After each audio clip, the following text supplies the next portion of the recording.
Hey there, it's Susan Pierce Thompson and welcome to the weekly vlog. I'm excited to cover this topic this week. I knew I was going to cover it. I think I mentioned it a couple weeks ago in my vlog on sexy foods and which foods are the sexiest. And it's all spurred by this question and comment really, that was written in by someone named Michael. So Michael writes, I am shocked that you don't mention dairy, especially cheese, when you talk about food addiction. Studies have shown that cheese is the most addictive food there is, as it releases the most dopamine. When I went to a whole food plant-based diet, it wasn't sugar or refined grains that I had a hard time giving up. It was cheese, and specifically cheese pizza. I had two friends who would only go so far as becoming vegetarian because of dairy. One couldn't give up cheese, the other full-fat ice cream. No sherbet for her. What is even worse is that of the three, sugar, processed grains, and cheese is the worst. Not only is it mostly saturated fat, but it is high in cholesterol, calories, and salt, and contains casein proteins which have been linked to cancer. Sugar can be converted into fat after using 70% of its energy in the process, but cheese is mainly fat already. Why isn't cheese the top of the food addiction villain list? Is the dairy industry a sponsor of yours? I'm very serious. All right, Michael, thank you so much for writing in. I so appreciate your comments. You know, you make a really good point. Research does show that cheese has addictive properties. So let me explain how this works. So cheese and other dairy products have casein in them. That's the predominant form of protein in cow's milk dairy. And those caseins break down into all manner of forms of casomorphins, which do bind to opiate receptors in the brain. Those are the same receptors that heroin and other opiates bind to, which releases some dopamine. So cheese is a bit addictive. It's true. It is absolutely true. Now, Michael, thanks to your question, I scoured the literature and I could not find any study that showed what you're proposing, which is cheese releases more dopamine than, say, sugar or flour or other addictive foods. If you have such a study, would you please link it in the comments, because I couldn't find it. I doubt it. I would be shocked. If someone ate 100 grams of sugar, 100 grams of white bread, and 100 grams of cheese, I would be shocked if cheese released more dopamine than sugar or white bread. Like, I'd just be shocked. I'm not saying it's not possible, but it's not what I would predict at all. And I didn't find any research to corroborate what you claimed there. So, and I looked. So there's that. Yes, it is true that cheese is not healthy. I will answer your question directly. Is the dairy industry a sponsor of me or of Bright Line Eating? No. I have never in my life taken a dime from any food industry, definitely not the dairy industry, and they would be quickly kicking me off their sponsorship list if they were a sponsor, because I'm out there in the world telling people probably don't eat cheese, it's not very healthy, and oh, by the way, here's how you make your own soy yogurt at home so that you don't have to eat dairy yogurt. So I don't think they'd be very happy with me if they were a sponsor. No, the dairy industry is not a sponsor. And I've been very candid that I've been on and off plant-based throughout my life. I tend to err toward plant-based eating, and dairy is not very healthy. Like, it doesn't really agree with my body very well, and I definitely agree that it's not the healthiest food to eat. Now, whether it should be allowed or not allowed on the Bright Line Eating plan is something else that I think you're getting at, right? Like, why is cheese allowed on the Bright Line Eating plan? And I want to say a few things about that.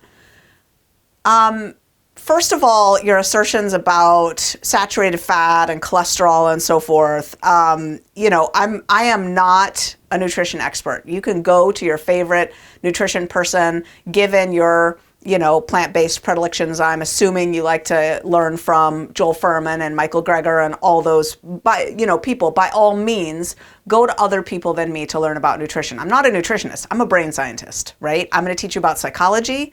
I'm going to teach you about food addiction, and I'm going to teach you about brain science. I'm going to teach you about weight loss.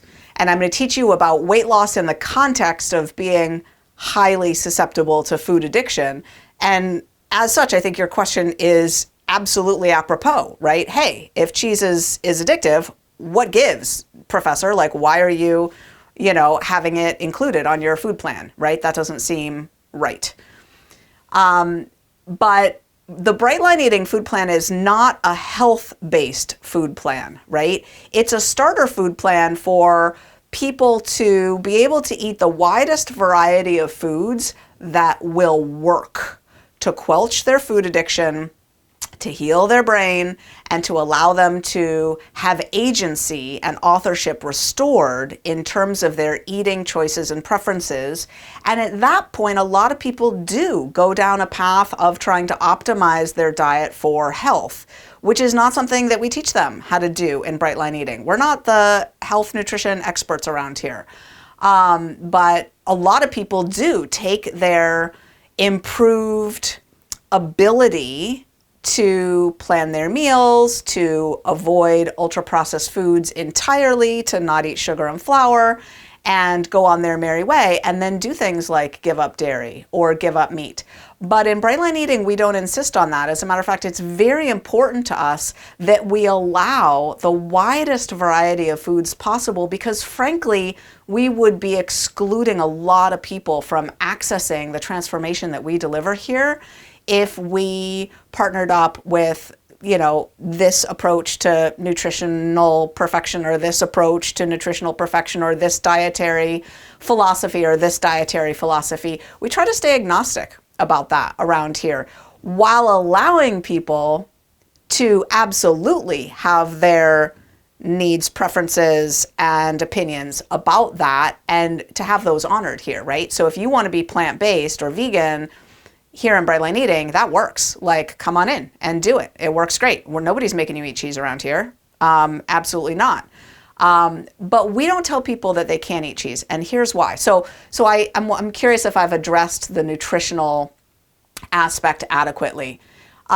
We allow people to eat sausage, hot dogs, prime rib, things that are just not healthy, right? They're not the healthiest. Cheese, they're not the healthiest. And when you're weighing and measuring a serving of it and not eating it with any of the other things, any of the other addictive things, the bread, there's no pizza around here, right? Because we're not eating the dough. We're not eating that sauce that has sugar in it. We're not eating that. And we're not melting our cheese around here either. So there's a very different thing eating cheese or dairy the way you're talking about it in ice cream, in pizza, versus eating a 2-ounce hunk of cheese, or if you're on the protein enhanced plan, a 3-ounce hunk of cheese, sitting there separate, inert, on a plate, not melted, not sprinkled, just sitting there, and eating that with your baby carrots, your apple, right? Like, it's just not as rewarding or triggering. And so we allow people to make their choices around it, right? So it's sort of a wide door. We want the entryway to Bright Line Eating to be as wide as possible, so that people who are coming from the most ultra-processed, Americanized diet imaginable, who now suddenly have to wrap their head around eating, 20 ounces of vegetables a day and never eating sugar, never eating flour, weighing and measuring every bite and only eating 3 meals a day, they're not further constrained beyond what's necessary, right? So you want to have a steak for dinner, have a steak for dinner. You want to have a hunk of cheese for your protein at lunch, have a hunk of cheese of protein for your protein at lunch. Like, it's just what some people are going to need to make the plan work for them.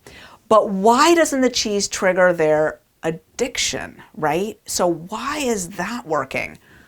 Well, here I'm going to give you really the most true but perhaps unsatisfying answer. And the answer is, it's working because it's working. It works because it works. How do we know it works? Because when Bright Line Eating was founded, there already were, let me see if I can do the math right, 54 years of experience since January of 1960 of 12-step programs with an aggregate of probably several million people mixing and melding in various programs, starting with Overeaters Anonymous, which was founded in January of 1960, and then on to Food Addicts Anonymous, Food Addicts in Recovery Anonymous, Gray Sheeters Anonymous, CEA How, and all the rest of them. There's like 7 or 8 12-step food programs with significant membership. And I was a member of more than one of them and tried lots of them and watched people do what they did. And what the data, and I don't mean like published data, I mean like actual people living the program, what the data showed over thousands, maybe millions of people, was that the people who tried to keep artificial sweeteners in their plan were chronic relapsers. The people who tried to keep whole wheat flour in their plan were chronic relapsers. The people who tried to keep honey in their plan were chronic relapsers. The people who sprinkled that non-dairy creamer in their coffee in meetings, chronic relapsers. The people who ate weighed and measured cheese as a protein serving for their meal, not melted, just sitting there on the plate, did fine. And by the time Bright Line Eating was founded, that evidence was in. And so there was no reason to exclude cheese from the food plan because it just wasn't triggering people by and large. Now, were there some people going crazy over cheese? There may have been. Just like there are some people who go crazy over nuts, and certainly people go crazy over nut butters. They're very borderline foods, absolutely.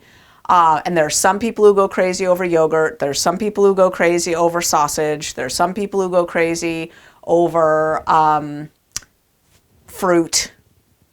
There's some people who go crazy over all grains.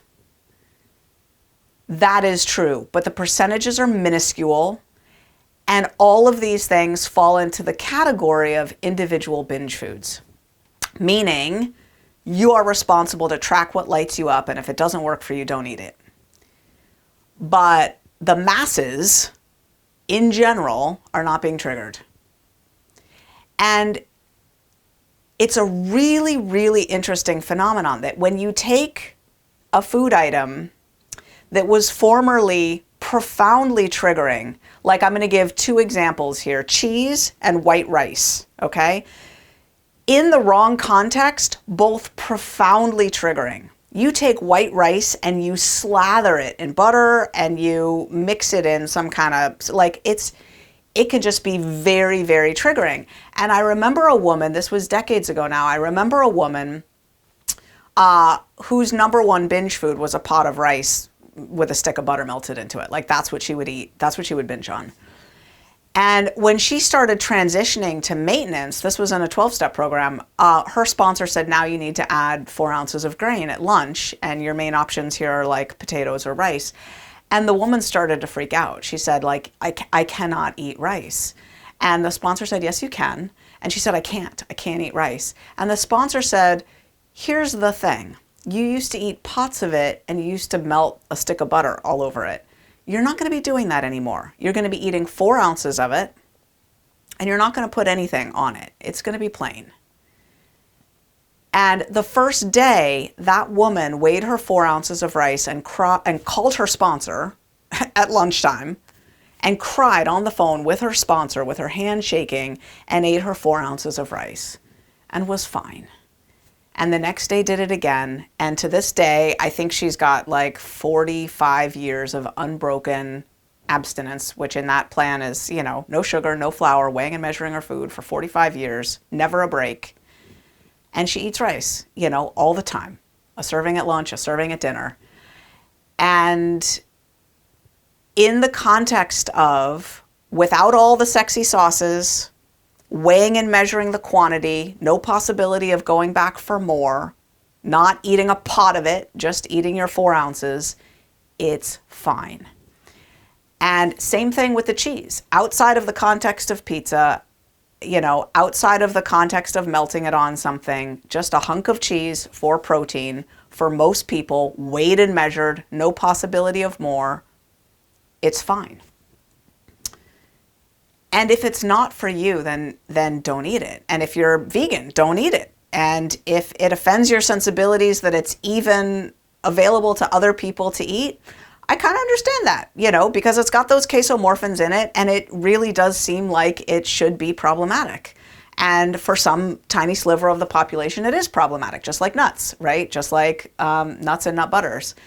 And, the Bright Line Eating coaches and I are coaching lots and lots of people, and we just don't see it being problematic overall, So, I think I've addressed every aspect of your question. I think it's a great question. I'm glad you wrote it in. I want to reiterate that I'm in agreement with you that dairy is not, by and large, super healthy, and I don't recommend that people who are looking to optimize nutritional wellness eat a bunch of it. And I really do stand by having it included in the Bright Line Eating food plan. I am going to always think very, very carefully before narrowing the Bright Line Eating food plan more. Like, I'm very proud of the fact that currently every single, protein, meat, dairy, grain, seed, nut, legume, vegetable, and fruit, every real food can be eaten on the Bright Line Eating food plan. Every one. There's nothing we don't eat around here if it's a whole real food. And I like being able to say that, I am absolutely in agreement that cheese is one of the most borderline foods that's allowed. I talk about it often, right there, along with nuts and nut butters, as being the ones that are most likely to be triggering. And I say all the time, don't melt that stuff on your food. Don't do it. Don't do it. Melted cheese is worse than just a hunk of cheese. And I don't know why that is. I don't know of any studies that show that. I just know it to be true. And we saw it over those decades of watching people, break and resume in 12-step programs. That was absolutely a thing. Melting cheese on your food is sexifying it beyond the beyond. Don't do it. So anyway, yeah, I'm with you, Michael. No, I'm not taking money from the dairy industry. They'd be so mad at me. I would be the worst spokesperson ever. Thank you for your honest question. I appreciate your outrage. I sympathize with where you're coming from, and I've given you my candid thoughts. Always a pleasure. That's the weekly vlog. I'll see you next week.